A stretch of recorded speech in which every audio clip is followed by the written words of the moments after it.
you're annoyed that you don't have any proxies or website unblockers, I'm going to show you 100 different ones. So if you don't find one today, I can't lie, just unsubscribe to me because I'm useless. So basically on this Google Doc, there's 100 plus links, not even 100, 100 plus. So if you just go here, press anyone, it'll bring you to this YouTube thing. And then when you are here, just press go to site. So don't worry, this is not anything to do with YouTube, it just helps go to the proxy. So when you press go to site, it will bring you to this thing which is called RAM Ahead browser. As you can see, there's RAM Ahead. And then if you type up something like google.com, youtube.com, press open in browser, and then it will bring you to YouTube on the browser.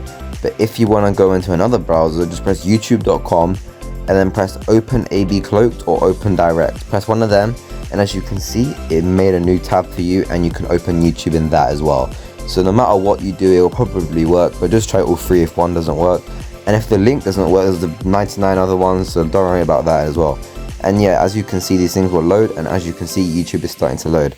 And yeah, when you go to here, you can go to another tab and make more tabs, go Discord, whatever you want. And yeah, basically that's it. So thank you for watching and subscribe.